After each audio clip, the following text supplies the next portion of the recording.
Түгелбай агай, саламатсызбы? Саламатсызбы. Бүгүн убакыт таап, маектешүүгө келгендигиңиз үчүн ыраазычылык билдирем. Чакырганыңарга рахмат. Соңку 10 чакты күндөн бери сиздин баягы өмүрүңүздүн бир топ бөлүгү өткөн коомдук телерадио каналдан кетишиңиз социалдык түйүндө чоң талкууларды жаратты да. Анан сурайын дегеним, бул чечимди жеке өзүңүз кабыл алдыңызбы же жаңы келген жетекчинин чечимин мындай сыйладыңызбы? Азыр сиз баягы мамлекеттик катчы бир аз пикирин билдиргендей болду, бирок сиз өзүңүз унчукпагандан кийин мындай чоо жайын билелик дедик. Мен Маданият министрлигине кетип атканда кайра келем деп кеткем. Анткени ал жерде улутманын бар эле программаларым бар, аны токтотпойм дегем, токтоткон эмес, министр кезимде дагы уланткам. Анан кийин кайра келгенде эми бирөөнүн штатын тартып алып, ошого киргим келген жок чынында. Штат деген бош турбайт ал жерде. Анан эле контракт менен эле иштеп берейин деп мен контрактта болчумун. А контракт деген эмне? Бул атайын эсептеги акча болсо төлөнөт, болбосо бюджеттен төлөнбөйт контракт. Анан мына жаңы жылдын башынан бери КТРКдан рекламадан дээрлик акча түшпөй калды. Анан мен эле эмес, мага окшогон бир 40тан ашык киши контрактта болчу, ошолордун баары эми ишибизди токтотпосок, себеби болбой калды, анткени атайын эсеп жабылып атат да. Анан эми мен давай алып калгыла, бирөөнү кууп чыккыла, ордуна мен алып калгыла деген принцип болбош керек да. Контрактасыңбы? Контрактасың, акчаң түгөндүбү? Мисалы үчүн акча каражаттын жоктугунан жабылып атса, жабылды деп кетиш керек. Ал бирок КТРКда эми гонорарга жасай берсеңиз жакшы болот эле деп атат. Биз аны ушул ар кандай варианттарын карап атабыз азыр. Бирок ошондой болсо дагы Кыргызстанда Казаков деген ысым бирөө эле да, сиз гана. Анан сиздин коомдогу алган ордуңузду, кадырыңызды коомчулук эмес, ошол КТРдин жетекчиси баалап алып калса болот беле? Ошондой сунушун киргиздиби жеке өзүңүзгө, жокпу? Чынын Биздин өкмөттөн, жогору жактан мен эчтеген жашырбайм. Мындай айтылыптыр. Силерде 750 штат бар. Ошол 750ге гана акча беребиз, калганын баарын кетиргиле, кереги жок деген сөз болду. Биз 750дин ичинде жок болчубуз. Ошон үчүн калгандары кетип атат, мага окшоп 40тан ашык киши деле кетип атат. Баары. Анан эми мындай да бул жаштар арасында деле, анан штат таппай ошол жерде жүргөндөрдүн арасында деле бул качан кетет, бул качанга чейин жүрө берет деген сөз жүрө берет да. Анан бир чети ошондой сөздү уккум келбейт. Бу деги кетеби, качан кетет деген штатта жүрсөң тим более аны күнүгө угасың. Штатта жок жүрсөң деле ошондой, анткени убакытты алып атасың да эфирден. Эми бир чети ошондойдун баарын токтотуш керек болду деп ойлойм. Бирок кандай дейсиз? Сиздин жаш кезиңизде ошол КТРдин босогосун аттап, анан редакторлуктан баштагансыз, кийин бул каналды жетектеп дагы турдуңуз да. 2-3 жыл жетектедиңиз окшойт. Сиздин бул менимче экинчи үйүңүз эле болуп калды болуш керек. Анан кетип жатып ичиңиз менимче туз куйгандай ачышса керек, же андай орду жокпу? Жок, менде мындай да бир нерседен кетсем, мен өзүмдү аябай орустар айткандай настроить этип туруп кетем. Анан баягы ностальгия тигиндей мындай деген менде болбойт. Демек сиз бул кадамга буга чейин даяр болчусуз? Мен дайым эле даяр болчумун. Дайым эле даяр жүрүш керек киши өзү. Бул себеби атаңан калган кызмат эмес, ата энеңдин үйү эмес дегендей. Бул мамлекеттин мекемеси, ал жерге келесиң, кетесиң. Баягы чыгыштын бир улуу акынын айтканы бар го. Бу дүйнө кептерканадыр. Бири учса, бири конадыр дейт. КТР деле ошондой, бири келет, бири кетет. Берден эми чоң бир сөз чыгарып деле кереги жок. Мындай боло берет. Бирок айтыңызчы, негизи азыр ошол КТРде көбүрөөк баягы пенсия курагындагыларды кетирүү саясаты жүрүп жаткандыгы айтылып жатат да. Жаштар дейбиз да, бирок ошол эле мисалы Орусияда Познерди ОРТ анын мындай тырмакчанын ичинде айтканда капризине чыдап, ошол эле учурда аны сүйүп алып калып жүрбөйбү? Эмне үчүн бизде ошол саясат жок? Негизи же бул саясат биздин жасап аткан саясат туура элеби анда? Биз Кыргызстан эгемендүү өлкөбүз да, биз башкалар менен байланышпайбыз. Өзүбүздү өзүбүз билебиз. Өзүбүзчө саясат жүргүзө беребиз, аны көрүп эле жүрөсүңөр да. Бир чети, экинчи чети бул мага деле байланышпаган. Мен илгертен бери эле келаткан ичимдеги бир принцип бар да. кызматта жакшы иштеген кишилер калыш керек. Эгер экрандын сапатын көздөй турган болсок, анда жакшы иштегендер калыш керек, жаман иштегендер кетиш керек. Ал пенсионерби, жашпы, айырмасы жок. Жакшы иштеп атабы 18-деги кыз же бала алып кал колуңан келсе. Колуңан келишинче колдо, көтөр аны. Жаман иштеп атабы 18-де болсо да кетириш керек. Анткени анын баары экранда көрүнүп турат. Кандай продукция берсең, ошол экранда турат, ал КТРдин авторитети. Улутман дагы ошол КТРдин авторитети болуп келди да. Келди, Улутманды мына 14 жылдан бери жасадым. Мен bir 170-тен ашык көрсөтүү жасадым окшойт. Bir чети мен өзүм каалаган теманын баарын эле көтөргөндөй болдум. Мына Кыргыздын тарыхынан баштап, каада салттарын, улуттук арнамыз, кайра жаралуу тигиндей мындайдан баштап, кээ бир темаларга бир нече жолдан кайрылдык. Анан мындай козгобогон тема деле ошо аз эле калса керек деп ойлоп атам да өзүм. Ушул оюңуздан улам Познердин бир сөзү эсиме келип атат. Качан телевидениядан кетесиз десе, мен көрсөтүүлөрүм кызыксыз болуп калганда деп айткан экен да. Анан кээде көрсөтүүлөр эмес, адам кээде өзү үчүн дагы кызыксыз болуп калган жагдайлар кездешет да. Өзгөчө менимче бул чыгармачыл адамдардын арасында. Сизде ошондой кризисти сезип, мүмкүн байкаган жоксузбу? Жок, мен байкайм. Мен жеке өзүңүздө чыгармачыл адаммын да. Мен мисалы үчүн бир нерсенин кайталанышын жакшы көрбөйм. Жаш кезимде обон чыгарат элем, ошонун нотасын 3 экземплярда жазып кел дейт да. Мен үчүн мындан ашкан тозок жок болчу да. Ушу бир нерсени кайра-кайра көчүргөн, же болбосо кайталаганды мен жаман көрчүмүн абдан. Мисалы сахнага чыгып күнүгө эле бир ырдырдай берген сыяктуу нерселерден мен качат элем. Анан бул жерде дагы ошол бир топ нерселер эми кайталанып башташы мүмкүн да. Анан кайталанып баштаса мен ренжий баштайм. Анан баягы жакшы ит өлүгүн көрсөтпөйт дейт. Ошол азыр жакшы болуп турган болсо элдин арасында ушул боюнча эле токтотуп койсок деген да оюм бар. Демек өзүңүзгө сын көз караш менен карай алганыңыз, бул менимче бардыгында эле жок да бул сапат. Мен кичекейимден бери эле бар бул менде. Туура. КТРде өзүңүз жетекчи болдуңуз, анан бир топ жетекчилер менен иштештиңиз. Бирок ошондой болсо дагы кайсы жетекчи менен иштөө мындай КТРдин өзү үчүн мындай абдан жакшы натыйжалуу болду, КТРге бир баалуулук алып келди деп ойлойсуз? Мен баарынан мурда Асанбек Токонбаевди айтат элем да. Биз ошол кишинин учурунда келдик. Анан бул өтө акылдуу киши болчу. Бир ушакчылардын сөзүнө кирчи эмес. Кимдир бирөө жөнүндө ушакчылар кирип шыбап турат да, такай эле. Анан ошолор канча айтса дагы өзүнүн көзү жетмейинче эч кандай чечим кабыл алчу эмес ал киши. Ал киши анан кыракы киши болчу, адамдын потенциалдык мүмкүнчүлүктөрүн заматта байкачу. Анан бизге окшоп бажылдап сүйлөй берчү эмес ал киши. Өзү аз сүйлөгөн. Анан бирок мен баягы баш редактор болуп калдым жаш эле кезимде. Анан ошондо ал кишинин өткөзгөн планёркаларында, өндүрүштүк жыйналыштарында, тигуларында көп болдум да. Анан жетекчи катары мен ушул кишиден көп сабак алдым десем болот да. Бул киши абдан реалдуу, мыкты киши болчу. Принципи да жакшы, эки сүйлөбөгөн. Мына жетекчинин эң жаманы эки сүйлөгөнү да. Бүгүн бирди айтып, эртең бирди айткан жетекчи бул жетекчи эмес. Ал тиги Асанбек Токонбаевда мындай сапаттар таптакыр жок болчу. Ал киши айттыбы? Болду. Жасалат ошондой.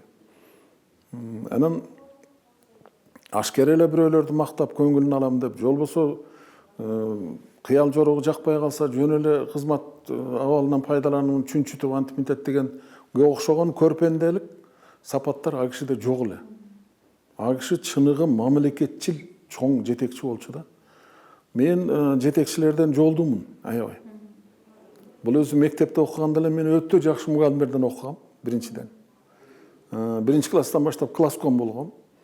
Анан келип политехте окуганда кыргыз группасында староста болдум. Ал жердеги мыкты мугалимдерден окуп калдым. Анан искусствого келгенде дагы өтө мыкты мугалимдерден окуп калдым. Бул эми жараткандын пешенеме жазган бир ырыскысы го деп ойлойм да. Ушул нерселердин баары. Окууну бүткөндөн кийин дагы мына Каракол шаарында анда проживальский болчу. Пединститут бар эле. Ошондо кафедра башкарып калдым. Эрик Коңгурбаев деген өтө мыкты интеллектуал ректор бар эле. ошо кишинин колунда иштеп калдым. Мен ошо кишиден дагы абдан көп сабак алдым. Өтө маданияттуу, билимдүү, интеллекти бийик мыктардан болчу. Майда чүйдөгө киришпеген. Ошондой жетекчилерден жолду болдум. Андан келгенден кийин мына Асанбек Токонбаевдин колуна түштүк. Бул кишинин кол алдында көпкө чейин иштедик. Ушундай. Мен телевидениеде ушул Асанбек Токонбаевди айтат элем. Эң сонун. Азыр эми угуп калдык, сизди Манас театрына барат экен депчи. Анан Манас театрына сиз кеңешчи болуп баратасызбы? Чакыруу буга чейин болуп жүрдү беле же кийин КТРден кеткенден кийин алар сизди көңүлүңүздү улап атабы же аябап атышабы? Кандай болуп атат? Буга чейин сөз болуп жүргөн. Анан бүгүн билинет, мен бүгүн саат 5-те барам, ошондо айтышат го. Кароолчу болосуң дейби, кеңешчи болосуң дейби, иши кылып айтат да. Сизди жакын билген жолдошторуңуз түгөлбай жаш кезинен эле пенсия курагына даярданып жүрчү деп айтып коюшат экен да. Эгер мүмкүн жаңылып атсам оңдоп коерсуз. Эгер ал чын болсо, сиз кандай элестетчү элеңиз? Мисалы, ошол элес, ошол кыял бүгүн ишке аштыбы? Толук ишке ашпайт да. Адам кыялданганда ашыгы менен кыялданат да. Адамдын эңсөсүндө чек жок да. Өтө эле көптү кыялданып алат. Алыкулдун ыры бар го. Көптү эңсейбиз, бирок азга жетебиз деген. Ошондой, бул турмуш ошондой. Мен мектепте жүргөндө, 8-9 класста жүргөндө айтып койгон экен, бир классташым ошону кийин алып чыгып атпайбы? Бул теги мектепте жүргөндө эле пенсия кезин ойлоп жүрчү деп. Анан эми анчалык эле мен күнү түнү менен санаа тартып эле ушу мектепте сабакка даярданбай эле пенсия кандай болот деп жүргөн жокмун. Просто жөн гана ойлоп койчумун. Мен келечек жөнүндө көбүрөөк ойлочумун да. Кандай болот, ким болобуз биз билбейбиз да мектепте жүргөндө. Бирөө космонавт болобуз дейт, бирөөсү инженер болобуз, бирөөсү мугалим болобуз дейт. Анан башың айланат да. Кесиптин баары эмне экенин анда билбейсиң бир мектептин ичинде жүрүп.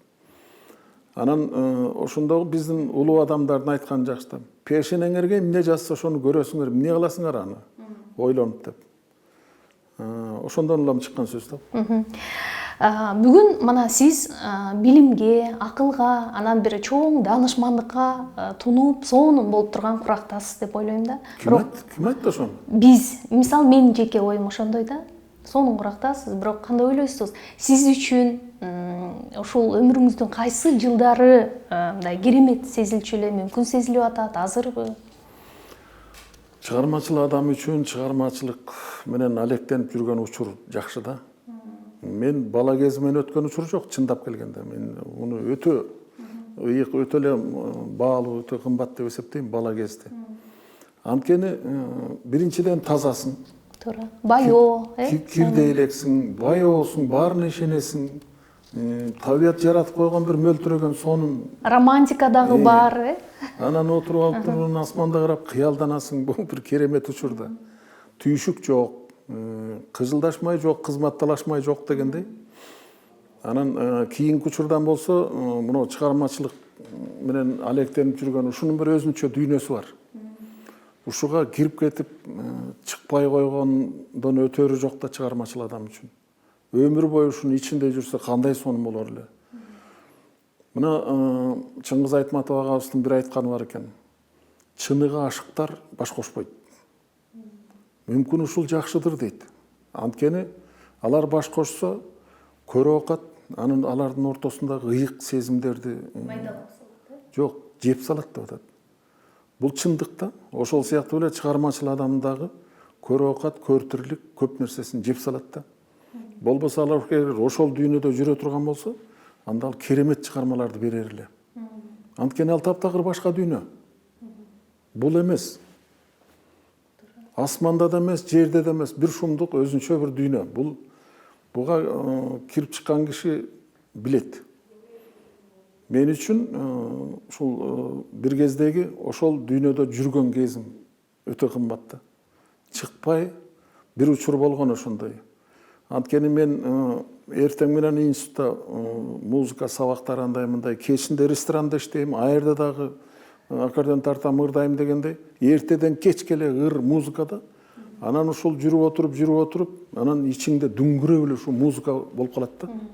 bir ay 2 ayдан кийин ушундай болот экен. Сонун бул сиздин бир керемет жылдыздуу сааттарыңыз, өмүрүңүз. Укмуш бул укмуш да. Бул көчөдө кетип баратып, көзүң көрбөйт, маңдайыңан таанышың чыгып, ошону тиктеп туруп саламдашпайсың. Себеби сен аны көрбөйсүң, сен башканы көрүп бараткан болосуң да. Ушул дүйнө мен үчүн эң кымбат нерсе да. Мана бул көр дүйнө анын бир күкүмүнү да татыбайт да, чындап келгенде. Туура. Мына КТРдин жетекчисинен болдуңуз, анан маданият министри дагы болдуңуз да. Бирок сизди жакшы билгендер мындай дайыма бир калпта жүргөн мүнөзүңүздү айтышат да, мындай төгүлбөйт, чачылбайт, манчыркап кетпейт. Айрымдарчылапчы. Азыр өзүңүз билесиз, бат эле да, бир күнү жакшы көйнөк кийсе, же бүгүн бир кызматка барса эле эртеңки күнүн ойлобогондор аябай көп го. Анан сурайын дегеним, бул сиздин бир табиятыңыздан бүткөн мүнөзбү, же сиз баягы өзүңүздү мындай ушунчалык популярдуу болгондугу үчүн өзүңүз тарбиялап, өзүңүз жонуп жүрүп отурдуңузбу? Мен кичинекейимден жакшы тарбия алдым. Менин апам дагы бир баягы ак канарыктын кызы да, мындай алганда. Ал чоң турмушту көрүп калган киши. Анан өзү көп сүйлөчү эмес. Мындай кыска эле айтчы, бирок жакшы айтат эле да. Анан бизге айтчы. Бирөөлөр жөнүндө, бирөөлөрдүн бирдемесин укканда айтчы. Эми көрбөгөндүн көргөнү курусун. Деген сөз мен кичинекейимде кулагымда калды да. Бул эмне болду экен деп. Анан эки агам абдан акылдуу кишилер эле, экөө тең өтүп кетти. Бул кишилер мага эми керемет тарбия берди, мектепке чейин эле. Анан мектепте жүргөндө дагы, кийин мына искусствого тапшырып атканда дагы ортончу агам айтып атпайбы, "Вай, сен искусствого келдиң, болуптур. Эмне болосуң? Көп болсо бир атактуу обончу болосуң, андан ары эмне болосуң?" деди да. А мен үчүн атактуу обончу болот дегенден нарыда бирдеме бар деген ой жок болчу да менде. Анан мен таң калдым, ошондон ары да бирдеме барбы? Анан сурадым да, ошондон ары да бирдеме барбы десем, "Сен 50-60ка чыкканда да аккордеон тартып ырдайм деп жүрсүңбү?" деди. Анан мен ойлонуп калдым. Чын эле анан искусстводон кайра кетким келди. Себеби бул жаштыктын эле иши турбайбы? Андан ары эмне кылам мен деп, мен искусствонун 2-курсуна келип калганда документтеримди алып кайра летчиктердин, мына учкучтардын окуу жайына кеткем. Жайында ошого экзамен тапшырып, эң акыркы экзаменим калганда диктант. А диктантты мен өмүрүмдө 3кө жазып көргөн эмесмин. Мен 4 же 5ке жазчумун, көбүнчө 5ке жазчумун. Өттүм го деп турсам, биздин декан угуп калыптыр дагы, окуу бөлүмүнүн башчысын жиберип туруп документимди алдырып алыптыр. Биз сени 2 жыл окутса, анан урушту мени. Биз сени 2 жыл окутуп алып, сенин ордуңа мен барам анан бара турган, иштей турган жерге. Деп анан кайра мен искусстводо окуп калбадымбы? Сонун болуптур да ошо окуп калганыңыз. Анан билбейм, сонун болду, кандай болду. Эми жазылганы го. Туура, мына керемет обондор болду, элдин сүйүүсү, популярдуулуктун туу чокусу, анан ошол мезгил, ошол жылдардагыдай азыр чыгармачылыгыңыз кантип атат? Ырлар жазылат бекен? Бир маегиңизде айтканыңызды эстедим, мүмкүн жаңылып атамбы? 60-тан кийин жакшы обондор чыкпай калат экен депчи. Чынбы? Бул чындык да. Эми кимге кандай билбейм, мына Верди деген композитор 63 жашында баштаптыр бул чоң классикалык опералар жазып. Эми ага чейин даярданса керек. Ар кандай го.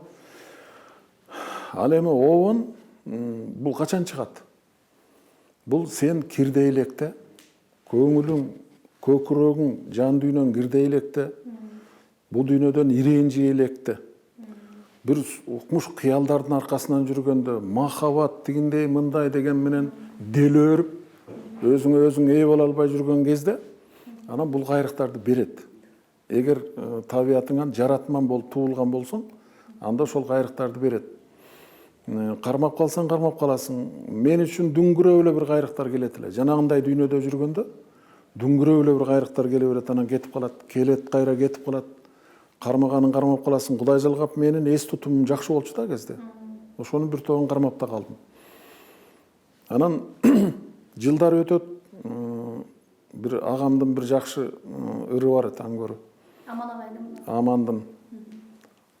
Ушул ыр жөнүндө айтып берейинчи. Аман Кыргызстан маданияты деген гезитте иштеп жүргөндө Болуш Керимбаев деген бир фото корреспондент бар эле да. Ошол бир күнү Амандын үйүнө кечинде бир сүрөттү көтөрүп келди. Аман муну карап койчу деп. Анан сүрөттү карасак, бир кыз менен бир жигит көлдүн жээгинде чуркап келатыптыр, кол кармашып. Жээкте. Экөөнүн кармашкан колунун алдында те алыста горизонтто күн батып баратат. Керемет сүрөт экен да. Анан Аман эми ыр жазып эле отура турган жигит эле да. Карап отурду да анан бир кагаз алып эле анан жазды. Ошол анан бир күндөн кийин Кыргызстан маданиятынын биринчи бетине ошол сүрөт сөзү менен чыкты да. Ошондо мынтип жазып атпайбы? Жаштык от, жалын кумар, көңүл мээри, баладай делбирттетип сени мени кайдадыр чуркап кете берчүдөй биз бараттык беймал убак көлдүн жээги. Мезгилдин бүктөмүндө жылттей түшкөн ошол кез кайда кетти көрдүңөрбү дейт.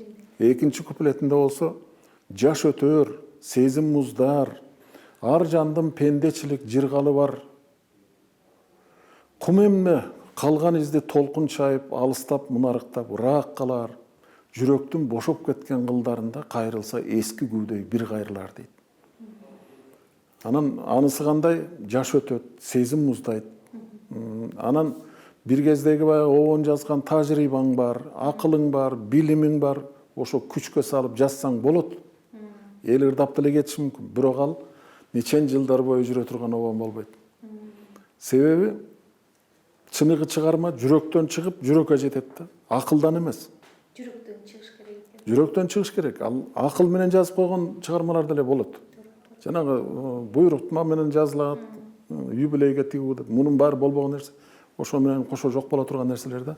Бирок Түгүлбай агай, сизчи негизи оончулукка баягы келерден мурун жашыраак кезиңизде мындай ыр жазып алектенчү экенсиз да. Анан азыр ойлоп кетем да, мисалы, мүмкүн азыр макул оончулукту, азыр илхом жүрөктө кабыл болбогондон кийин сиз азыр ошондой бир китеп, мүмкүн өзүңүз жөнүндө бир жакшы, өзүңүз адам кээде айтышат, өзүнүн өзү мындай адам өзүн гана өзү жакшы билет депчи, өзүңүз жөнүндө бир мемуар жазып калтырсам деген ой жокпу?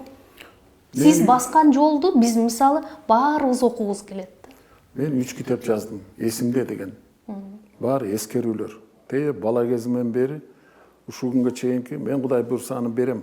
Анын 4-сүн жазып баарын бириктирип да чыгардым. Ошонун ичинде менин өнөргө болгон, жалпы эле турмушка болгон көп көз караштарым, мамилем бар го деп ойлойм да. Анан мен эле мен дегенди көп жакшы көрбөйм өзүм. Китепте башка кишилер жөнүндө дагы көбүрөөк айтканга аракет кылдым. Анткени бир жолу Влад Листьев бар го, баягы маркум. Ошол айтып атпайбы, Познер экөөсүнүн айырмасы эмне дейт? Познер биринчи өзүн көрсөткүсү келет дейт. Мен болсо маектешип отурган каарманымды ачкым келет. Мен экинчи планда отурам дейт. Познер дайыма биринчи планга чыгып алат дейт өзү. Анысы кандай, мен эмнени жазсам да, эмнени айтсам да экинчи планда отургум келет. Мага жагат ошол позиция өзү. Анан эмне үчүн баягы Америкадагы биздин туугандарыбыз бар го, индейец деп аталып калган байкуштар. Индиясы жок эле. Мен ошолорго барып 99-жылы жолуктум да. Булардын музейине бардым дегенде. Булар биздин туугандар экен. 70-80 сөзү окшош бизге. Бир анан өздөрү айтып атат. Биз 6 айдан келгенбиз дейт. Ата-бабабыз айткан дейт да. Ошолордун бир нече мыкты макалы бар. Бирөөсүндө айтат. Сен мени артыма ээрчибе дейт. Мен сага жол көрсөтө албай калышым мүмкүн. Сен мени алдыма түшпөгүн дейт. Мен сени ээрчибей коюшум мүмкүн дейт.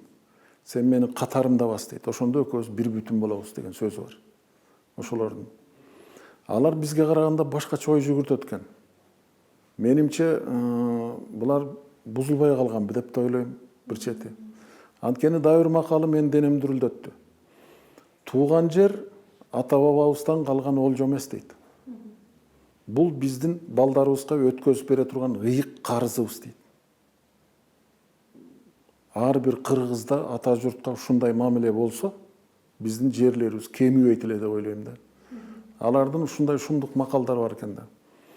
Анан анысы кандай, мен алдыга өзүмдү биринчи планга койгум келбейт, анткени ээрчите албай калышым мүмкүн. Бирок азыр жазсаңыз болбойт дейсизби? Жок, жазсам болот. Жыл өткөн сайын жазган кыйындай баштайт экен. Мен ошону жыл сайын байкап атам да. Жыл сайын жайында ушу китебимди улантсам, бирдеме жазсам деп мен жазбай отура албайм өзү. Анан бирок баягы баштагы китепти жазып атканда кайсы бир эпизодду жазам десең, бир нече вариант жазып ийесиң да. Мындан бул кызык көрүнөт, тиги кызык көрүнөт, сөздөрдү издейсиң, укмуш сөздөр келет. Анан азыр болсо мунун баары сейректей баштайт экен. Эгер өзүңүз жөнүндө китеп жазсаңыз, азыркы куракта аталышын эмне деп коймок элеңиз? Мен эсимде деген атты коюп койдум.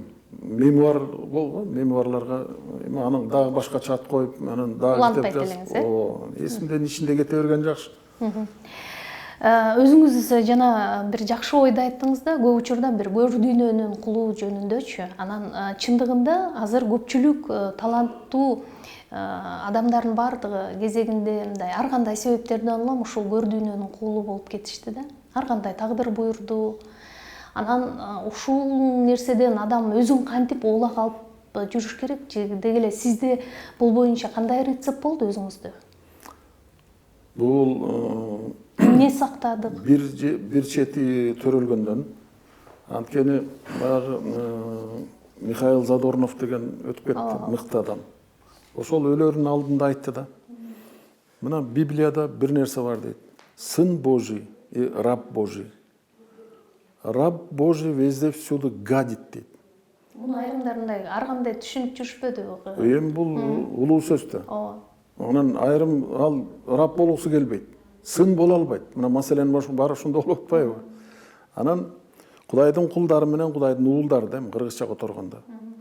Ошол кулдары эмненин кулу болуп жаралат? Мына Маркстын деле аныктамасы бар да. Кул экенин билбеген адам ал өмүр бою кул дейт. Кулдун канча түрү бар? Мына мансаптын кулу бар, дүйнөнүн кулу бар, ошого окшогон акчанын кулу толуп атат. Ар нерсенин кулдары бар да. Эгер ал ошонун кул экенин билбесе, демек бул түбөлүк кул. Кул экенин билип анан чыкканга аракет кылса, бул орустар айткандай уже кул эмес да. Ал эми кулдуктан чыгыш үчүн күрөш баштаган кишини тиги марксисттер айтып атат. Муну азамат деш керек. Биз чыгышыбыз керек да. Биз көп нерсенин кулу болуп жүрөбүз. Ушунун көбүнөн чыгышыбыз керек. Уялбай эле кул экенибизди, мансаптын кулу экенибизди, көр дүйнөнүн кулу экенибизди, ушунун баарын моюнга алып туруп эле чыкканга аракет кылышыбыз керек да. Эгер биз Кудайдын уулу болуп төрөлгөн болсок, Кудайдын кулу болуп төрөлсөк, ага оора болуп кереги жок. Ал ошо ойдон эле кетет. Маселе ушунда болуп атат. Бул баягы генетика деген улуу илим бар да. Ошого көп байланышат экен да. Анткени кыргыз жакшы айтып койгон. Дүйнөнү көргөндө пайгамбар жолдон чыккан деп. Эми адамдардын эң эле улуусу пайгамбар жолдон чыгып кетип атса, дүйнөнү көргөндө. А пенде айла жок чыгып кетет. Эгер зарылчылык пайда болсо, чөлдө ачка жатса, бирөө келип кичинекей бир нандын күкүмүн берем десе, өлүп калбаш үчүн жеп баштайт адам. Бирок адам ошондой шартта төмөн түшкөндөн төмөн түшүп отуруп, Кудайдын уулунан Кудайдын кулуна айланып кетиши мүмкүн да. Маселе ушунда. Бирок көп нерсеге кызыккан адам деле андан чыгып кеткенге болот, аракет кылса. Эгер жан дүйнөсү бийикирээк болсо, мен унутуп калбасам бир бүркүт жөнүндө ырым бар. Анан окуп берем. Азыр окуп берейинби? Окуп бериңиз. Мен муну Казан шаарында жаздым да, Татарстанда. Таңкы 4-төрдө. Эмнеге ошондо менин оюма келди, түшүнбөйм ушул күнгө чейин. Каалаганда калкып көккө чыгалган, карт дүйнөнү карап жүргөн мунардан, кайран кыргыз бүркүт эле бир кезде катылгандын калайманын чыгарган. Көк деңизден чет деңизге уюлгуп, көккө тарткан көкүрөгү буйугуп, бороон болуп турган кайран кыргызым бу дүйнөгө батып батпай удургуп. Сынган бутту канжыгага байланып, сыр билгизбей сыр найзаны карманып, атасынан калган кара жер үчүн ааламды да кетер эле айланып. Ал жашоого не келгенин билчиле. Ата журтун жандан артык сүйчүле. Көр дүйнөнү садага чаап көңүлгө көкүрөгүн көкөлөтүп жүрчүле. Келди заман бу дүйнөнү тарыткан, келгин куштар баарын ээлеп алышкан, башталданан жем талашкан тирилик, башсыз жыргап, ашсыз калып даанышман. Тоо бүркүтү тоо канага камалып, көздөн учуп бийик тоонун шамалы, көз мокогон, канаттары уктаган, көрбөй калды тоолорду да талааны. Нечен кылым тоо канада кысылып, бүркүтүңдүн тукуму да бузулуп, тоону койчу. Көчөнүн чет жагына көргөн жан жок албай кушту учуруп. Тоок канада тоок болуп калыш бат. Тоок бүркүттүн эртеңкиси табышмак. Улуулугу качып барат денеден, унутулган уламыштай алыстап. Ал унуткан теңир берген мекенин, ал унуткан каалаганга жетерин, ал унуткан бийиктигин кечээги, ал унуткан улуу доорун кечээги.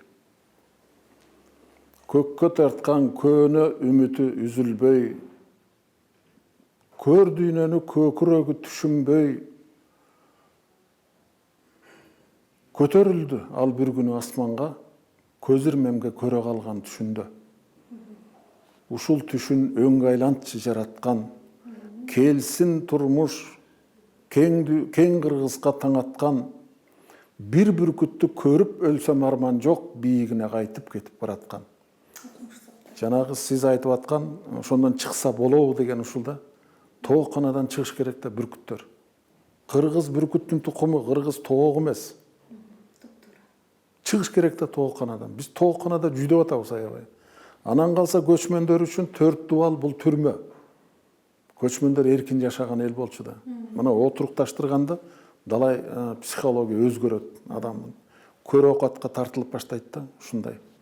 Мына 91-жылы Советтер Союзу кыйрагандан капитализм келди да бизди эмне кылды? Көрө окаттын кулуна айлантты да. Бүт баарын. Айла жок көрө окатты ойлой баштады, баары тең. Туурабы? Көрө окат менен бирге эле дагы бир адамдагы мындай бир гендирди кескен жагдай же билбейм, кээде ойлойбуз бул биздин мына каныбызга сиңип калган нерсеби деп, бул көрө албастык, ичи тардык деген нерселерчи. Мүмкүн сиз жашыраак кезиңизде популярдуулуктун бир туу чокусуна чыгып турган кезде аны көбүрөөк сезсеңиз керек. Бирок эми жаш өйдөлөгөндө андай учур сизге болбойбу же азыр деле алдыңыздан чалып түшөйүн дегендер барбы? Ийгилик бар жерде көрө албастык дайыма болот. Мен жаш кезимде муну көп эле көрдүм. Көп эле көрдүм, көргөндө да күтпөгөн кишилерден да көрдүм, досторуман да көрдүм. Биягынан аралашып, кучакташып жүрүп, тиягынан үстүңөн ары жазган адамдар болот. Мунун баарын көргөндө жакшы деп ойлойм. Көрүп адамдардын ким экенин билип каласың. Bir günü bir жақсы көрген bir ağam айтты. Sen çöyrеңди тазаласаңчы деп. Алар байкап жүргөн экен, мен байкабай жүргөн экен. Анан чын эле келип карап отурсам, жарма достор көбөйүп бараткандай да. Популярдуу кишинин тегерегинде жүрө берет да. Анан кийин кой деп. Жана жетим көпүлүктөй болуп эле айланчыктап жүрө. Ошондой. Анан кой деп анда бир тазаланган. Ошол мен ушундай акыл айткан агалардан, жетекчилерден Кудай мени жолдуу кылды да. Студент кезде оон чыгарып анан популярдуу болуп баратканда, 2-курска жакындап калганда Турар Кожомбердиев деген акын агабыз бар эле. Ошол бир күнү кармап алып айтат: "Ай бала, сен тезирээк үйлөн, болбосо колдон колго өтүп кетесиң." Анан кийин көпкө чейин ойлондум. Жатаканага барып. Ушундай адамдардан жолдуу болдум чын эле. Азыр жокпу эми, азыр ошондой буттуңуздан тосуп тургандар? Эми мен андайды байкаган деле жокмун азыр. Себеби илгеркидей мындай катуу чабуул жок да. Атадан алтоо болсоң да ар жалгыздык башта бар деп коет. Анан чыгармачыл адамдар көбүрөөк жалгыз болгонду жактырышат. Сизде кандай бул жагдай? Мен жаш кезимде жалгыздыкка кача берет элем. Мен кичекейимде эле жалгыз ойночумун өзү негизи жайлоодо. Жалгыз эле сууну бойлоп, ушу ырдап, чордоп бирдеме кылып эле жүрө берчүмүн. Эмне кылып жүргөнүм көп эсимде жок, бирок жалгыз жүргөнүм эсимде да. Анан жалгыздыктын бир жакшы жери өзүң менен өзүң болосуң. Өзүң менен өзүң сүйлөшөсүң. Өзүңдү өзүң сындайсың, өзүңдү өзүң мактайсың эсиң киргенден кийин. Таанысың дегендей. Ачасың, жабасың дегендей. Менде мисалы үчүн эки түгөлбай жашады да, жаш кезимден бери эле. Бирөөсү баягы чыгармачылыкка умтулган, пенде катары кээ бир ийгиликтерге сүйүнүп, дердеңдейин деген ушундай. Экинчиси сынчы. Катаал сынчы жашады. Ал тигини дердеңдетпей эле турган жеринен жыга чаап салчу, жанагы сиз сурап аткан. Качан болсо бир калыпта жүрөт деген, ошол жана мен ичимдеги сынчым жакка чаап турат ушинтип. Болбосо мен деле таласта төрөлгөм, дардаңдап кетишим мүмкүн эле. Азыр жалгыз болгонду жактырасызбы, жокпу? Жактырам. Жактырам, анткени ойлонгонго жакшы да. Адам ойлонбой жашай албайт да. Ойлонбогон киши ал адам деле эмес да. Ошо жалгыз калган учуруңузда эмне жөнүндө көбүрөөк ойлоносуз? Өмүр, өлүм же чыгармачылык? Мен өлүмдү деле көп ойлобойм. Ал келет, өзүнүн расписаниясы бар да, бир күнү келет. Аны качан келет деп ойлой бергенден эмне пайда? Аны бизден сурабайт ал баары бир. Акылдашпайт. Ошон үчүн мен аны көп деле ойлобойм. Мен азыр көбүрөөк ойлогонум эле кызым. Каза болуп калган кызым, ушуну көп ойлойм. Анан 9 жашында чарчап калган эжем болгон экен. Абдан акыл эстүү, жакшы кыз болчу дейт. Кийинки кездерде ошону көп ойлой баштадым. Кандай бейтаалай төрөлгөн байкуш кыз. Айылдагылардын баары айтат, абдан акылдуу болчу дейт. Анан ушу мугалимдер 6 деген баа болсо коет элек, 6 жок деп жүрчү дейт ушул окуп жүргөндө. Абдан жакшы окуган. Биздин үйдөгүлөрдүн баары эле жакшы окуган. Анан ошол эжем өзгөчө жакшы окуган экен да. Сүрөтү бар, карап отурам. Кандай бактысыз. Болгону бирөөнүн көзү тийиптир. Эми ошол кезде көз тийгенде эмне кылаарын да билген киши жок биздин айылда. Биздин айылда ошо эчтеке жок болчу. Ооруканада жок, магазинде жок, мектепте жок. Деле эчтеке жок, табып да жок экен, азыр ойлоп отурсам. Болбосо эми табыптар жана көз тийгенди алып калат да. Ырым-жырым кылып атып. Аны билген да киши жок. Ошол 2 күндөн кийин эжем кетип калган да. Бул бир арман. Анан кызым кетип калды, ушул экөөнү көбүрөөк ойлойм азыр. Таң көрөй, ушулар аман болсо болот эле деп. Анан чыгармачылыкты айтып атпайсыңарбы? Чыгармачылык ал дайым эле жүрөт менде. Дайым эле жүрө берет. Мына жакында мен казактардын Махамбет Үтемис уулу деген акын бар. Абайдан мурдак.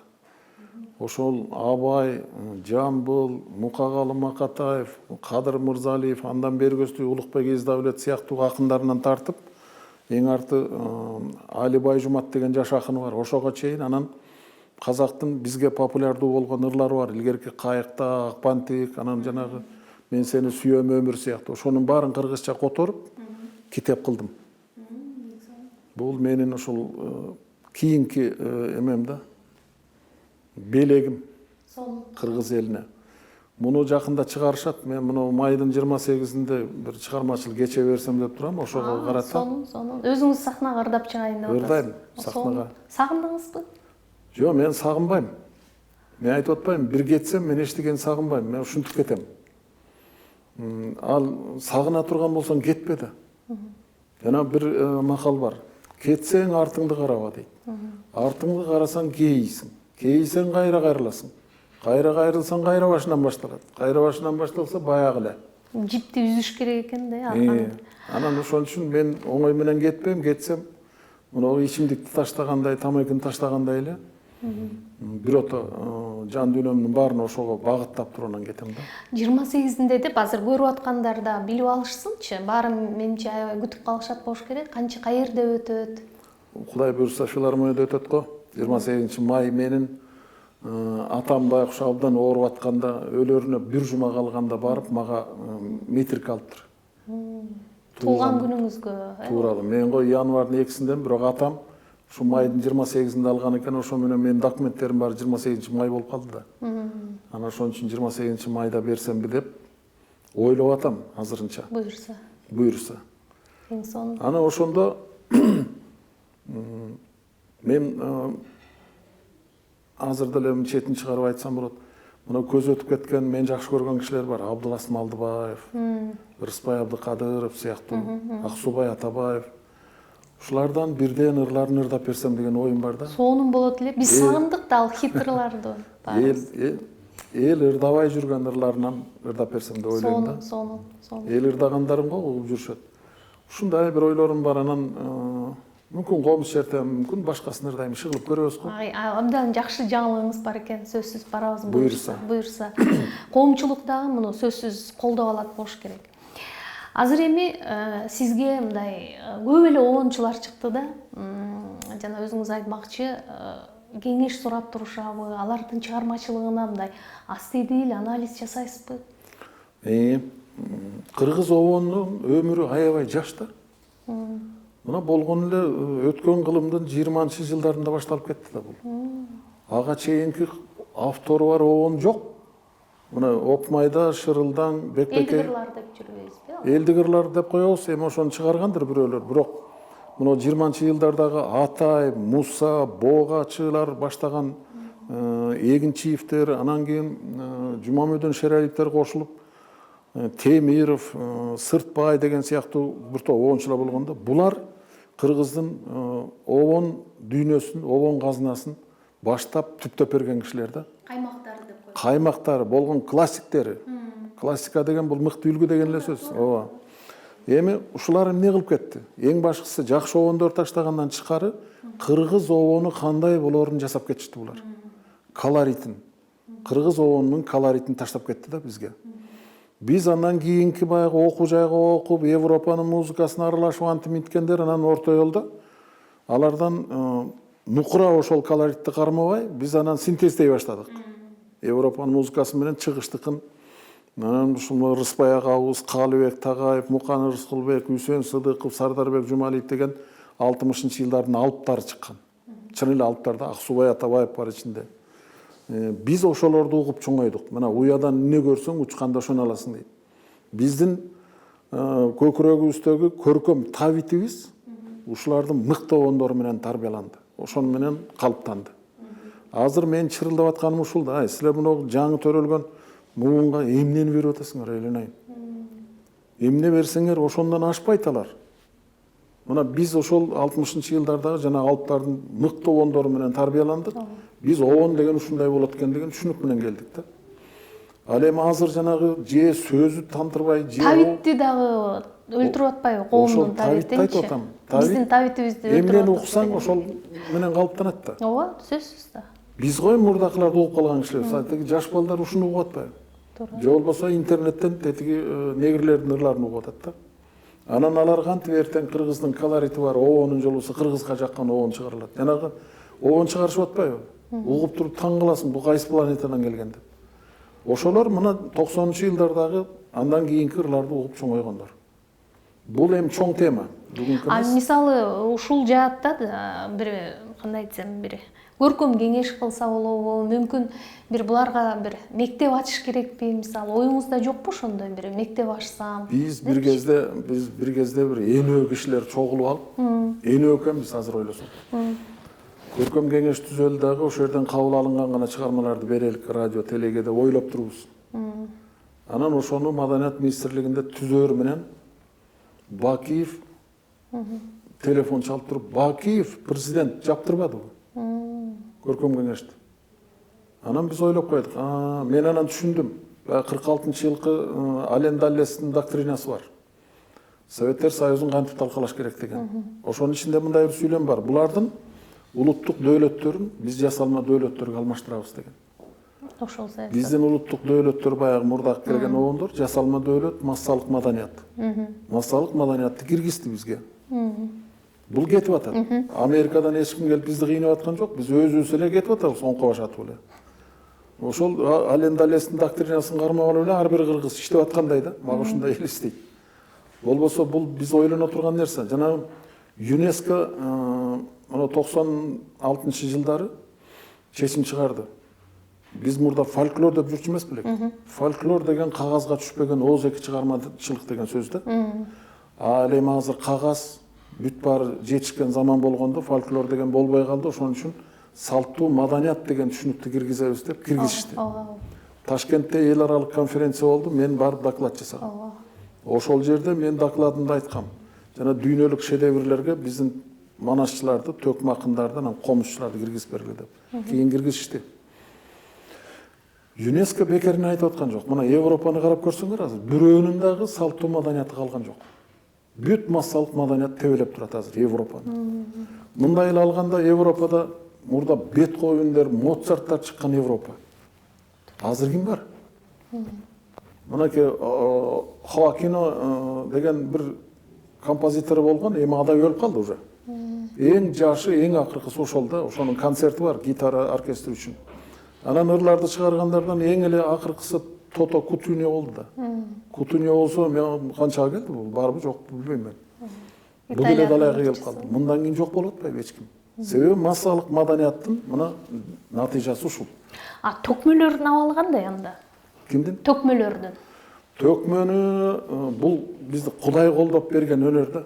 Дагы эле Кудай колдоп атат чындап келгенде. Мына төкмөлөр 4 эле акын калды түгөнөттөп жүргөндө. Кийин Садык Шернияз айтыш коомун түздү дагы, анан акындарды жыйнап, акын болом деген балдарды жыйнап сөздүн ачыгы. Анан алардын арасынан мынакей Аалы чыкты, Жеңишбек чыкты. Мына Аалы менен Жеңишбек бүгүнкү күндө бышып жетилип турган акындар. Таңкы саат 4-тө ойготуп туруп бир темага койсоң, ошол жерден сайрайт булар. Булар акын катары, анан курч акын катары экөө далай акындан өйдө, чындап келгенде. Мурдакыларды алганда дагы, азыркыларды алганда дагы. Мына ушунун артынан келе аткан балдар, мына Элмирбек да мыкты болчу. Өтүп кетпедиби? Артынан келе аткан балдарды мына ЮНЕСКО азыр бир 20 бала менен иштеди 1 жылдан бери. Мен ошол жерде аралашып иштеп жүрдүм. Анан бир нерсени байкап атам. Булар менен акындар менен иштешсең, колдосоң, түрткүлөсөң, булардан чыгат. Анткени ошол ЮНЕСКО менен иштешип аткан балдар азыр бүгүнкү күндө аллитерациялык жол менен ырдоо деп коет. Жанагы биринчи сап эмне тамгадан башталса, экинчиси да ошол тамгадан. Жана Осмонкулдун ыры бар го, боом жөнүндө. Каала менен сурадың, капчыгайдын жолдорун, кишиден мурда бүткөн жер, ким билсин кандай болгонун деп баш тамгалары кетип атпайбы окшош. Ушуну аллитерация жолу менен ырдоо дейт да. Азыр балдар ошого жетишип алды. Анан биз айга айтып атабыз. Исмаил Борончиев айтчу да, уйкаш издебегиле, ой издегиле деп. Анан ой издесеңер эле уйкаш өзү келет. Анан балдарга ошону айтып атабыз. Кийинки кездеги айтыштарда булар ой издеп калды. Мына ошентип келатат өсүп. Азыр эми мен Манас театрына барсам дагы ушул ишти улантам го деп ойлойм да, акындар менен. Анан манасчылар менен да жасай турган иштер бар. Аны эми барганда эми көрөбүз го. Анан төкмөлөрдүн ичинен мына ошол Аалы менен Жеңишбектен башка, Элмирбектен башка берки жаш балдарды алып көргүлө азыр. Мына 20-га чыгып чыкпаган мына Кутман Садыбакасов деген бала бар. Баян Акматов деген жигит абдан чыгармачыл бала өзү. Ошто Алтын комуз конкурсу болгондо укмуш ырдап Алтын комуз алган.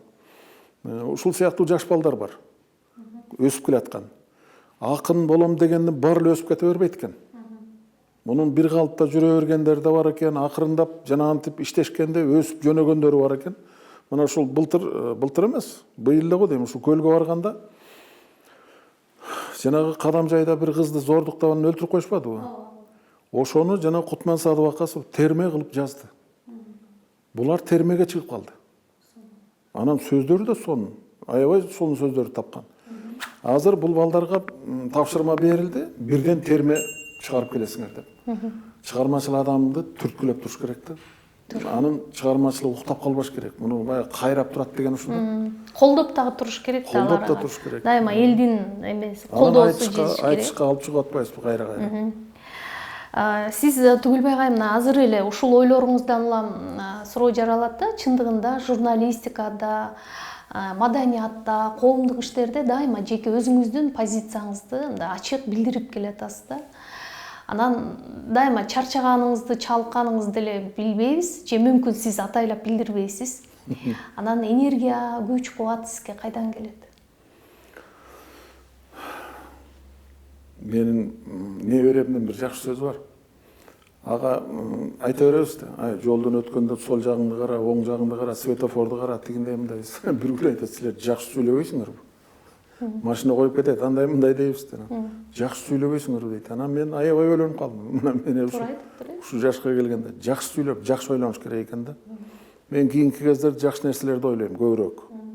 Болгону гана жанагы эки кызым менен эжемди ойлогондон башка жакшы нерселерди ойлойм. Анан кыялданам. Мен кыялкечмин өзү бала кезимден эле.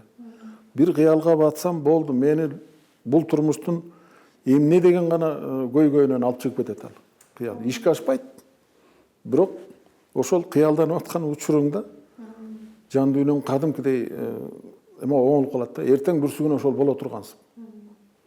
Болбосун билем. Ошондой нерсе бар да, жанагы Айтматовдун «Свидание с сыном» деген аңгемеси бар. Ошондо чал баласынын өлгөнүн билет согушта. Бирок ушул тетерде күтүп аткан болуш керек деп эле чаап жөнөйт эмеспи? Үмүт деген өлбөйт. Ал эң артында өлөт деп коет го, ал вообще өлбөйт. Ал өзү адам өлгөндө эле жок болуп кетпесе. Ушундай да.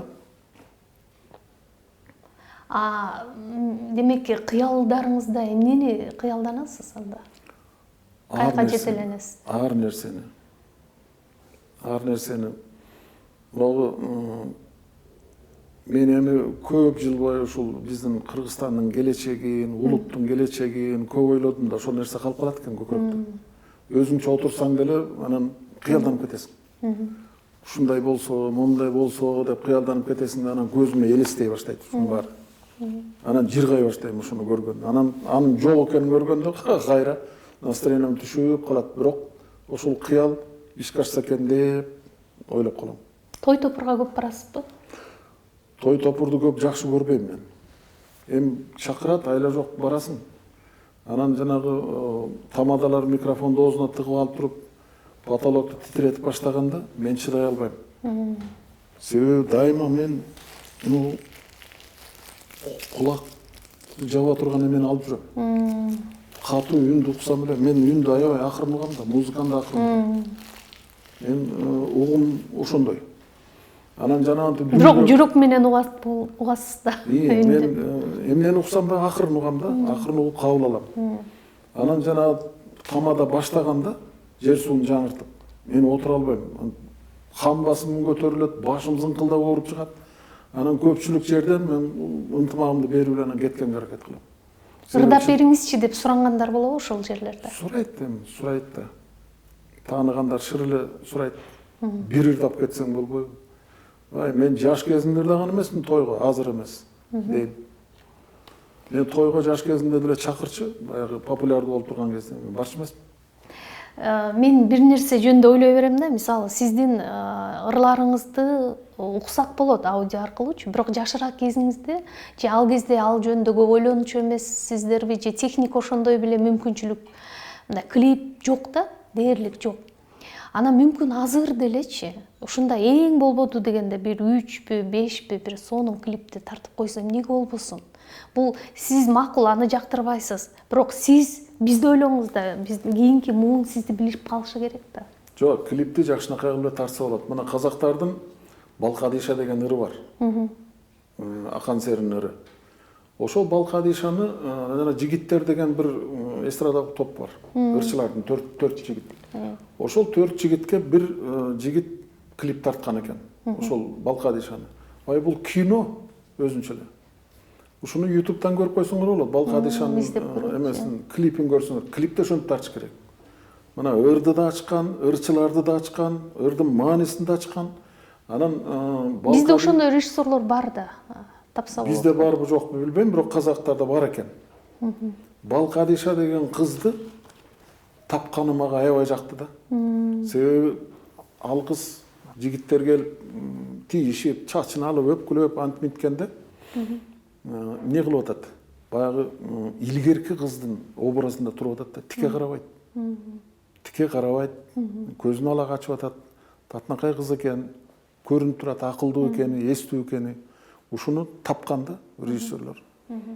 Анан эми акан сери Балкайдышаны көрүп туруп эле ырдаган, ошолорду чыгарган да. Бирок клипте өтө мыкты берген да. 4 жигитти тең тарткан. Анан эң артында Балкайдыша сени кетти деп укканда мен дейт баланчанын жеринде ташты кучактап алып туруп өңгүрөп ыйлаганмын деп бүтөт экен. Мыкты да. Тигилер да жакшы ойногон, режиссер да сону тарткан да. Клипти ушундай тартса болот. Мисалы менин ырларымда эстелик деген ырым бар. Клип даптаяр турат мына. Эстеликтер турат. Айлабыздагы эстелик, мен ошону көрүп канча жыл, 9 жыл жүрдүм го. Ошону ырды ойлоп. Ушул сыяктуу өзүнөн өзү эле клип болуп турган ырлар бар. Мисалы насихат даптаяр.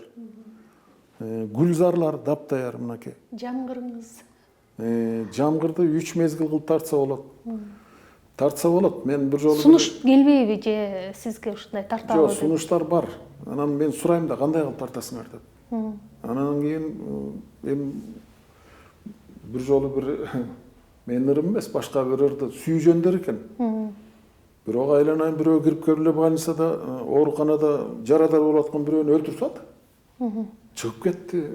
Бул эмне болгон клип деп карап отурам. Муну эмнеге өлтүрүп салды дейм. Анан кийин таптакыр эле зыркыраган машина кетти бир убакта. Анын ичинде ким бар атканын эч ким билбейт. Анан мен ойлодум, ушуну тарта берсе болот экен да клипти азыр. Анан ошон үчүн чоочуйм да.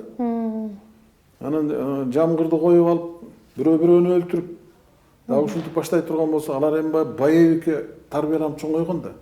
Ошентип эле бирөө өлүп, бирөө мүнтпейинче эл ким көрбөйт деп ойлойт булар. Анан андай эмес, жана Балкайдыша сыяктуу ичин ачса, казактар деле андан башка жыргаган клип тарта албай отурат өздөрү. Бирок ошентип тартса болот экен да, ойлонуш керек да. Эгер ошондой клип тартуу сунушу түшсө, жакшы сунуш болсо макул келсиз сиз. Мен сценарийди өзүм жазып берсем деп ойлоп жүрөм. Эң сонун болмок да. Өзүм жазып берейин деп жүрөм. Анткени сценарий жазганда эле балдар жок экен да клипке. Муну анын үстүнө ырдын эми жан дүйнөсүн мен өзүм жакшы билем. Туура. Жаза албасам бир жан ошо мен өзүм ырларым эмес, бир 2-3 клип тарталы деп бир сценарийлер жазып бергем. Ал муну жана сиз айткан көрө албастык, ич тарлык боюнча мындай болчу да. Бир киши ыбырай туманып барат. Ыбыке дейт, сизден ашкан комузчу жок деп атсак, тиякта Карамолдону мактап атышпайбы? Десе ыбыке айтат, ой, Карамолдодон эмете турган эметиле элек али. Ал эметип деп сүйлөчү экен. Карамолдодон аша турган комузчу туура элек деген сөз да. Анан тиги атын теминип алып Карамолдого келет. Ой, Молдоке, сизден өткөн комузчу жок десек, тиякта ыбырайды мактап атышпайбы? Десе, ыбырайдан өткөндө комузчу бар бекен дейт. Ыбырайдай чоң комузчу жок. Анан залкарлар деп туруп бер жака экөөнүн сүрөтү чыгып, анан алдына текст жазсам деген. Ушуну жазып берсем кыргыз киного. Бир студентке берип койгон экен, эми айланайын студенттин тартканын көрсөң, бул шылдың да. Тигиниси да шылдың, мунусу да шылдың, ортодо жүргөнү да шылдың өзүнчө. Анан айткан, муну көрсөтпөгүлө, уят да могу. Андан көр бергиле өзүм тартайын, мындан 10 эсе жакшы тартам деп. Ушул сыяктуу Искендер Зулкарнайын биздин кыргыз жерине келгендеги бир жакшы окуя бар. Аны бекеринен Горбачев 90-жылы бизге келгенде, биз кыргыздарды Азиянын арстандары деп билебиз деп бекер айткан жок. Горбачев ошол Зулкарнайындын жазганын айтып атат, Македонскийдин. Македонский жазып кеткен да ошондо. Ушуну анимационный тарткыла деп дагы сценарийин жазып берген. Муну да тарткан киши жок. Мен өзүм ырларымды эмес, мунугу эми ошол жердеги мен сюжетти айтып берейин да. Жок, айтпай эле коеюнчу. Себеби Кыргызстанда ошо ууру көп экен. Ооба. Бүгүн айтсаң, авторун уурдап кетиш. Ооба, эртең анан ага ээ болбой калат. Бирок буюрса, сизден күтөбүз ошондой жакшы клиптер. Мен ойлойм, режиссерлор жакшы. Ошондой чоң биздин чоң темаларыбызга жазсак деп ойлойм да. Жанагы Македонский боюнча бул эми биздин арнамыз. Кайраткер жигиттер, жандан кечкен Кыргызстан үчүн. Ошол жөнүндө да. Өтө мыкты. Мен биринчи жолу денем дүрүлдөп көпкө жүрдүм аябай. Ушул сыяктуу нерселер, жанагы 9 ак дегенди бир кезде жакшы тартышкан. Бул эми чоң саясаты жок, бирок абдан жагымдуу да, ыры бар ичинде. Ошол сыяктуу клиптерди көбөйтүш керек. Жанагы экөө суу көтөрүп келет, урушуп кетет эмеспи эки бала. Ушул сыяктуулар. Чоң рахмат сизге. Албетте жакшы адам менен сүйлөшүп отурсаң бат эле убакыт өтөт. Ийгилик каалайм. Бар болуңуз.